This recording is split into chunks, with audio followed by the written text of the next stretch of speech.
Hi అండి అందరికీ. ఈరోజు చికెన్ కర్రీ ఎలా ఉండాలో మీకు చేసి చూపిస్తాను. ఫస్ట్ చికెన్ని శుభ్రంగా వాష్ చేసుకోవాలండి. చికెన్ కర్రీలకు కావాల్సినవండి ఉల్లిపాయ, పచ్చిమిరపకాయలు, అల్లం పేస్టు, కరివేపాకు, బిర్యానీ ఆకు, లవంగ మొక్కలు, కొంచెం కొత్తిమీర. ఇప్పుడు తయారు చేసుకున్న ప్రాసెస్ చూద్దామండి. స్టవ్ వెలిగించుకుని కళాయి పెట్టుకొని కొంచెం ఆయిల్ పోసుకోవాలి. ఆయిల్ వేడెక్కిందండి. ఫస్ట్ బిర్యానీ ఆకు, లవంగ మొక్కలు వేసుకోవాలి. కొంచెం కరివేపాకు. ఇప్పుడు ఉల్లిపాయలు, పచ్చిమిరపకాయలు వేసుకోవాలండి.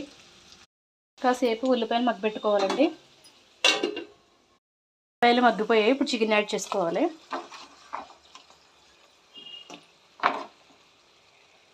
చికెన్ని వేసేసాం కదండి, కొంచెం అల్లం పేస్ట్ వేసుకోవాలి. అల్లం పేస్ట్ వేసేసాక కాసేపు మగ్గబెట్టుకోవాలి, పచ్చివాసన రాకుండా. ఇప్పుడు కొంచెం పసుపు, కొంచెం ఉప్పు వేసుకోవాలి.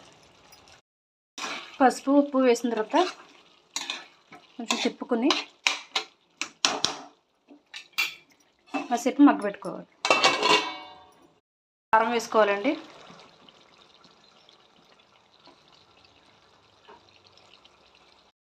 కారం వేసుకున్నాక కొంచెం ఒకసారి తిప్పుకోవాలండి.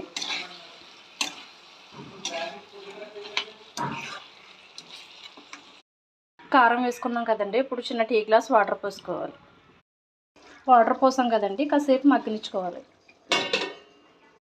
వాటర్ పోసుకున్నాం కదండి, ఇప్పుడు మూత తీసి కొంచెం ధనియాల పొడి, కొంచెం గరం మసాలా, లాస్ట్గా కొంచెం చికెన్ మసాలా వేసుకుని మూడు వేసేసాం కదండి, ఒకసారి తిప్పుకోవాలి. ఫైనల్గా చికెన్ కర్రీ రెడీ అయిపోయిందండి. కొంచెం కొత్తిమీర చింపుకొని కర్రీ పైన. చూసారు కదండి, ఎంతో టేస్టీగా చికెన్ కర్రీ రెడీ అయిపోయింది. చూసారు కదా ఫ్రెండ్స్, నా వీడియో కానీ మీకు నచ్చినట్లయితే లైక్ చేసి, షేర్ చేసి, సబ్స్క్రైబ్ చేయండి ప్లీజ్.